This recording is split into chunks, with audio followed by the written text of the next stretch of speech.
My name is Colby Piepenberg, and I did my science project on compound bows and the science behind them. There are 3 reasons that I chose to do my project on compound bows. Last summer, my family went to Life Fest. There was an archery building, and I got to shoot at deer targets. I loved it. A month later, my parents got me my own compound bow, and the picture at the bottom is of me using it.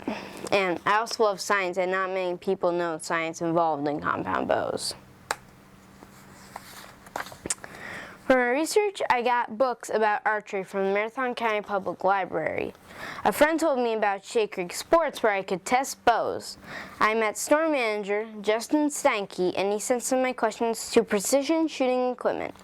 Alan Razor, the product development manager of PSE Archery, sent back an email answering those questions. I'm going to be going through some vocabulary during this video, and I'm going to be starting with let off. Let off is the point of the draw, or when you are pulling back the string, when some of the hold weight decreases. Some of the draw weight goes into the bus cable. And when you pull the bow string, the bus cable moves closer to the axle of the cam, and the string moves farther away from the cam. All compound bows have a bus cable. They're one of the main parts of let off. And we are now going to watch a video of me testing 2 adult bows. I'm here at Shade Creek Sports in just a couple of blocks from the Rothschild Library. And we are testing the hold weight of some different bows. This machine behind me allows you to put a bow right here, attach this to the hook right here, and then you can turn the crank over there. When you're pulling the string back on a compound bow, it gets to a point where it lets off the weight, and some of the holding weight actually goes into the bus cable. So it's the poundage that you're holding keeps increases, but the hold weight, the poundage that you're holding actually lowers. Okay, so we are going to test an adult bow with the poundage scale, which is going to be much harder, and it's going to go up much higher, but the let off is also going to be much bigger. And we have maxed out the poundage, I do believe. Correct. And let's give it a whirl.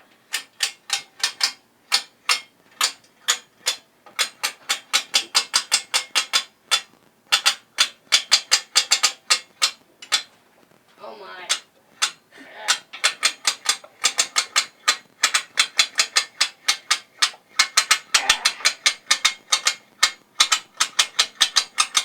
Almost there. Keep going.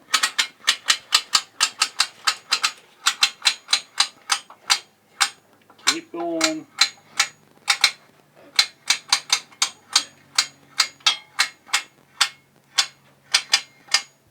Keep going. Oh my. Stop. All right.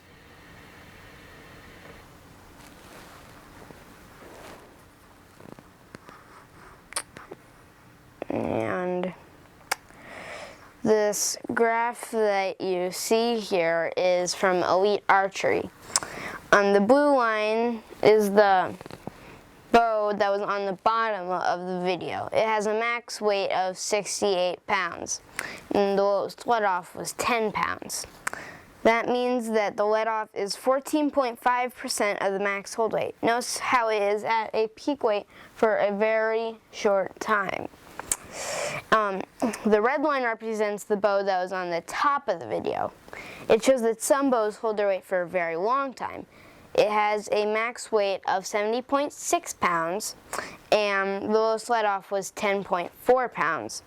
That means that the lowest let-off is 14.7% of the max hold weight. And let-off is important because in hunting it allows you to get your bow ready so that you are dead silent before the deer gets to you. And the hunter can focus more on aim than holding the string back. We're going to jump back into vocabulary. Cams are at the end of all compound bows. They allow the let-off. They can be in different shapes or sizes. Like, one of these is teardropped and the other is, I don't know what to call that shape. And they're also round.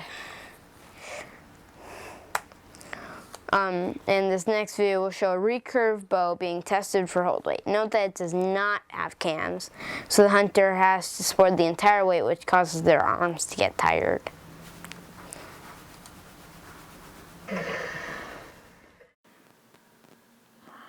And is rising to about, I think it went up to 37 pounds. And the way the recurve works is it doesn't have cams or wheels, so the poundage keeps going up until you hit the farthest length. So the poundage will actually increase the farther you pull the bow back. Because And there is no let off.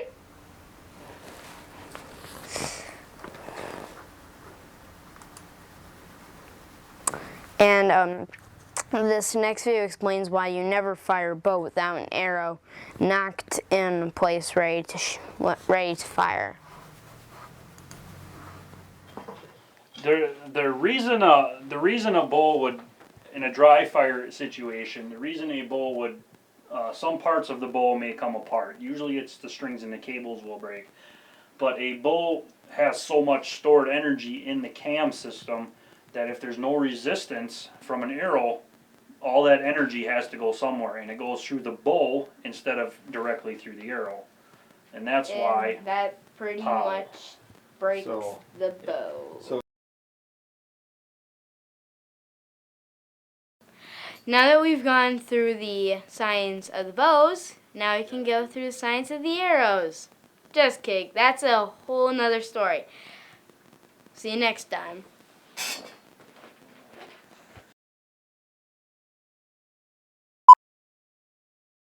And I was wondering if, I saw the stuff about the bus cable and the string, in the lever. 571.6 stored energy. 80. Here's the draw chart set 78.6. This is the company that sent me an email answering some of the questions I asked them. I am down underneath Shea Creek Sports at their little shooting range. Slow-mo.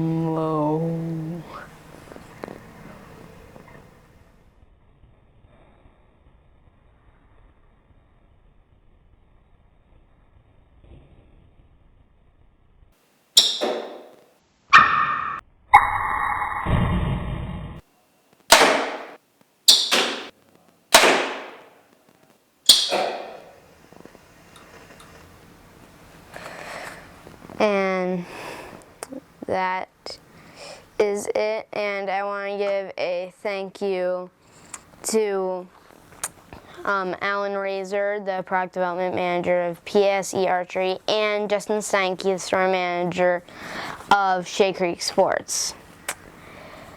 Thanks for watching. Bye.